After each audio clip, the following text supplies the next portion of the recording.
¿Qué tal, amigos? Bienvenidos ahora sí al primer video podcast de este proyecto llamado De 30 para arriba, en donde vamos a hablar sobre temas de diversidad sexual, pero desde la perspectiva de una persona de 30 para arriba, o sea, un servidor. Les doy la más cordial bienvenida si me están viendo por YouTube o si me están escuchando por Spotify. Yo soy Cés Yebra y, oigan, hace unos días fui a el 90s Pop Tour. Tuve la oportunidad de estar en uno de estos conciertos, ya como, pues ya ahora sí que como señor, ya después de los 30, a revivir la nostalgia, a revivir todas estas canciones que, pues cuando estábamos chicos, pues nos gustaban bastante, ¿no? Entonces, se me ocurrió que el primer tema para este video podcast fuera ¿cómo era ser gay en los años 90? Interesante, ¿no? Creo que cada quien tuvo una forma muy diferente de vivir siendo gay en los 90, ¿no? Por ejemplo, mi perspectiva desde un chico tapatío, porque yo soy de Guadalajara, nací ahí, entonces ahí me tocó todo este proceso de ser gay, de aceptación, de todo este tipo de cosas. Entonces, sucede una cosa interesante, ¿no? Porque a lo mejor las personas que están viendo esto o que están escuchando, que son menores de 30 años, bueno, probablemente nacieron en los 2000, ¿no? Entonces no entenderán mucho cómo era toda esta cuestión, porque ahorita todo es muy fácil. Bueno, entre comillas, todo es muy fácil, ¿no? Toda esta cuestión de la aceptación y de todo esto. Bueno, más en algunas ciudades que en otras. Por ejemplo, en Guadalajara, en este ambiente, yo por ejemplo en los 90s, bueno, quizás por ahí de finales de los 90s tendría yo, que será como unos 15 años, entonces estábamos muy mensos, muy güeyes en esa época. No había tanto, no existían, pues ahora sí que los teléfonos inteligentes, las aplicaciones, todo era por computadora, ¿no? Por ejemplo, teníamos esta cosa llamada Latin Chat, no sé si algunos la recordarán, que pues era un chat.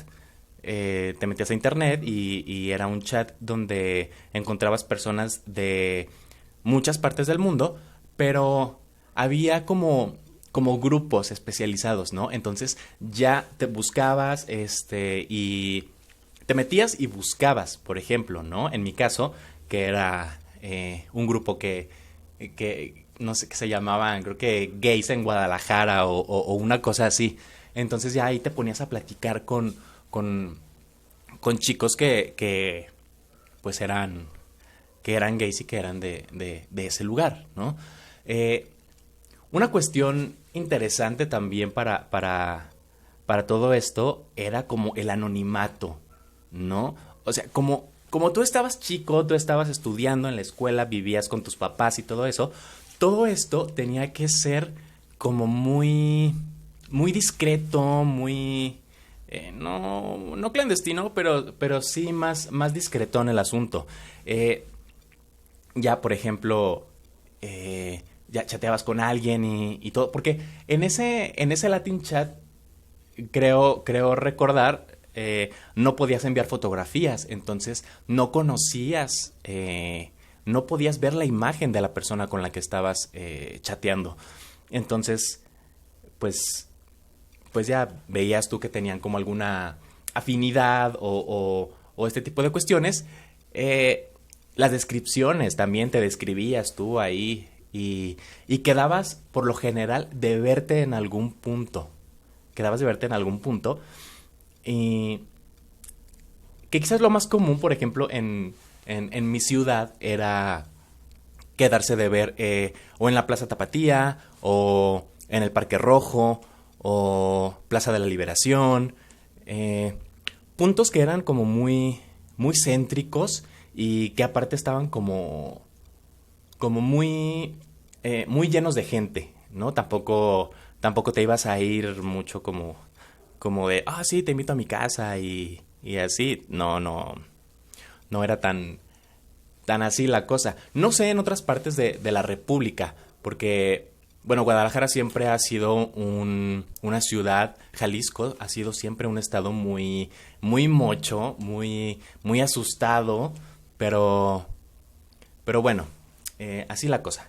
Entonces, para los contactos, esta era como la forma más fácil de contactar con chicos gays, ¿no? En este entonces puedo recordar también, bueno, es que son muchos aspectos de ser gay en los noventas.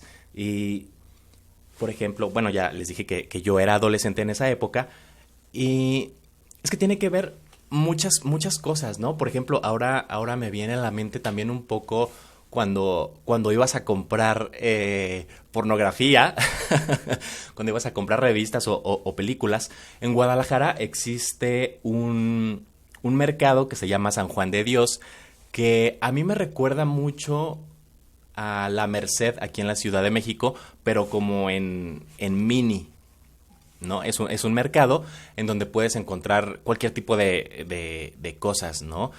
Piratas originales, no sé, películas, discos, incluso cosas para, no sé, para los charros que montan a caballo, los aditamentos para los caballos, trajes de charro, fayuca, todo es un mundo ese San Juan de Dios. Entonces hay una parte en donde en ese entonces, bueno, no, incluso todavía debe existir ese pasillo en donde venía la pornografía. Entonces ibas tú todo, casi, ¿no? Ibas todo, todo clandestino, todo, de encubierto. Y yo, por ejemplo, en mi caso, era de que pasaba, me quedaba viendo las películas. Primero veía, porque primero yo compraba películas de porno hétero. Entonces, era esta cuestión de así, ¿no? Muy, muy machito tú ver así las portadas de las películas y todo. Y ya después te pasabas como muy disimuladamente al apartado de porno gay. Entonces era muy, muy chistoso porque incluso tú así hasta volteabas a ver si la persona que atendía y se te quedaba viendo o algo así. Era la paranoia de uno mismo de todo esto. Y ya, bueno, llegó un momento en el que yo dije, bueno, chingado, pues esta persona está vendiendo pornografía. Creo que es la persona menos calificada para juzgarme si compro porno gay. Entonces, pues ya ahí era donde yo compraba mis películas. Y las revistas también, porque incluso comenzábamos en esa época, más bien comenzábamos a comprar revistas.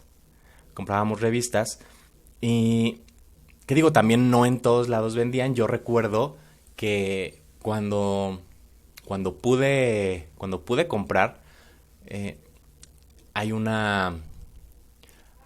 lugar que se llama la Central Vieja, que es una central de camiones, y hay muchos puestos de periódicos, y ahí tienen la pornografía así súper a la vista y todo ese rollo, ¿no? Entonces ahí yo compraba mis primeras películas. Eh, pasa también que, por ejemplo, bueno, también tiene que ver en la música que escuchábamos en los noventas. También uno como gay. Yo tengo un hermano que es 2 años más grande que yo, no es mucha la diferencia. Eh, y sí, él escuchaba mucho todo esto de Café Tacuba, Molotov, todo este tipo de cosas un poco más, más, más, no sé si decir no gay, pero no me quiero ver como muy estereotipado. Pero yo sí era de los que escuchaba, yo escuchaba Faye, yo escuchaba Onda Vaselina, yo escuchaba Jeans, pues básicamente todos estos grupos que fui a ver hace unos días, ¿no? Les digo que por eso me recordó mucho el, el, el 90s Pop Tour, me recordó mucho toda esta cuestión de ser gay en los 90s. También era una cosa curiosa que no salías del closet. No sé, por ejemplo, las personas que son quizás un poco mayores que yo, que igual también les tocó la época de los 90s, tal vez por ahí sí había como más posibilidades, pero en mi caso no, porque yo estaba adolescente y yo era estudiante y mis papás me mantenían, ¿no? Entonces era imposible pensar en salir del closet en los 90s. Otra cosa que se me viene a la mente son las marchas. Las marchas. En ese tiempo, oigan, y ya estoy hablando como señora, como abuelita. En mis tiempos las cosas eran diferentes. Pero sí, en mis tiempos las cosas eran diferentes. Por ejemplo, en Guadalajara, las marchas eran, bueno, yo recuerdo, si alguien de allá me está escuchando que le tocara esa época, que me confirme o me desmienta. Recuerdo que eran muy pequeñas las marchas allá y había poca gente. Entonces, yo recuerdo la primer marcha a la que asistí. Ni siquiera estuve yo en el camino, en la marcha. Yo era de los que veía la marcha desde la banqueta. Porque sí era como esta cuestión del miedo, esta cuestión ay, güey, ¿y si alguien me ve aquí? O, o si están aquí los camarógrafos que de repente pasan en la televisión, ¿no? La marcha. Y si me ven aquí mis papás, o si me ve alguien que me conozca, ¿no? Entonces yo al principio sí era de las personas que veía la marcha desde la banqueta. Y yo pensaba, o sea, realmente pensaba que qué valor de todas esas personas que estaban ahí, ¿no? Que no tenían miedo de expresarse, que no tenían miedo de marchar, que no tenían miedo de ser vistas. Eso, eso a mí me parecía muy chingón. Y sí, yo recuerdo pensar, yo decía, no mames, qué chingón. Ojalá yo pudiera estar ahí. Pero pues ya afortunadamente uno crece y pues ya te vas haciendo te vas empezando a valer por ti mismo. Entonces ya todas estas cuestiones se hacen como un poco más sencillas. Y, y pues así. No recuerdo por ahora otra cosa de cómo era ser gay en los 90s. Bueno, eso sí recuerdo que tenías todas tus revistas y todas tus películas, las tenías guardadas, las tenías escondidas en los cajones, ¿no? Para que no las viera tu mamá. Y sí, mi mamá la verdad es que sí era de esas señoras que te esculcaban todo, ¿no? Y de hecho de ahí fue toda esta cuestión de mi salida del closet, que no fue que yo saliera, más bien me sacaron porque andaban ahí eh, pues de metiches, ¿no? Viendo a ver qué encontraban. Y pues encontraron como, como mucha cosa gay. Este, qué más podemos hablar sobre ser gay en los 90s? ¿Mm? ¿Qué más podríamos decir? Eh, no sé, en la escuela, por ejemplo, Pues eso sí, yo era súper, súper niñito, bien así en la escuela, en mis tiempos de secundaria. Recuerdo que había un chico que sí era como muy amanerado y todas esas cuestiones. Entonces recuerdo que un amigo y yo nos reíamos mucho de él, eh, pero, pero sí, la verdad es que yo por dentro me sentía mal, ¿no? Me sentía bien mierda porque yo decía, no mames, o sea, como me estoy burlando de un chico que pues es obvio que le gustan los niños, si yo también soy un niño que le gustan los niños. Entonces empiezas ya también justo en la secundaria todas estas cuestiones de descubrir tu sexualidad. También en los 90, una cosa que era como muy característica, por ejemplo, a la hora de ver televisión, era que los personajes que mostraban en las telenovelas, que era pues lo que más llegaba en ese entonces a las televisiones, era la forma tan caricaturesca y la forma tan estereotipada en que mostraban a las personas gays en las telenovelas, ¿no? Yo, por ejemplo, recuerdo también que cuando estaba yo en casa, que estaba con mi mamá y estábamos viendo alguna novela, bueno, ojo también ahí para mi mamá, no sé cómo no pudo notarlo desde antes, ¿no? No sé, tu hijo viendo telenovelas contigo, si es una amiga, date cuenta, claramente, ¿no? Pero cuando llegaban a salir escenas o llegaban a salir personajes gays, siempre eran como estos comentarios negativos y seguramente también alguno de ustedes también lo vivió de esta forma, ¿no? Que salía la escena, salía el personaje y el comentario negativo inmediatamente, ¿no? Entonces tú eres así como de que te hacías chiquito y no sabías ni para dónde voltear o te parabas o qué hacías, ¿no? También esa es una forma, era una forma diferente en cómo se retrataba al gay eh, en ese entonces y recuerdo yo, por ejemplo, bueno, eso no fue ya tanto en los 90, ya fue como a principio ya de los 2000 que ya iba yo a la prepa, que empezaron a salir los primeros personajes gays en televisión que no estaban tan estereotipados. Entonces, sí creo que ese fue un gran avance y que incluso también a uno mismo, ¿no? Como que lo empoderaba, como que a uno mismo, como que te salía un poquito más ese valor de decir, ay, mira, yo soy como ese personaje, ¿no? Te identificabas. Entonces era una cosa muy chistosa, al menos te hacía sentir menos mal.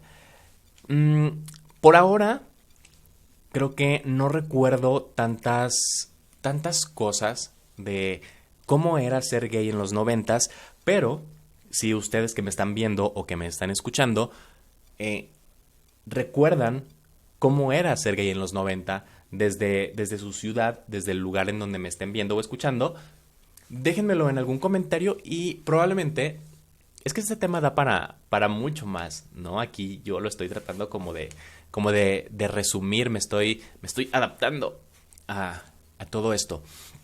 Entonces, creo que lo vamos a dejar por aquí y si ustedes recuerdan algún otro aspecto, por favor háganmelo saber y sí, la verdad es que me gustaría hacer una segunda parte de este tema, pero ya quizás con un poco más de información. Eh, pues sí, hasta aquí vamos a dejar este video podcast. Yo soy Cesiebra, síganme en las redes sociales, en Twitter estoy como Cesiebra, igual en Instagram, YouTube, escuchen también en Spotify, recomiéndenlo, por favor, déjenme sus comentarios, la verdad es que son bastante bastante bien recibidos sus comentarios, yo los leo con muchísimo gusto y pues que todo críticas, sugerencias, cualquier cosa, déjenmela en un comentario. Todo sirve para mejorar, todo sirve para hacer un mejor trabajo, todo sirve para hacer mejores aportes y pues yo me despido. Yo soy Cés Diebra, esto fue de 30 para arriba, nos vemos y nos escuchamos hasta la próxima.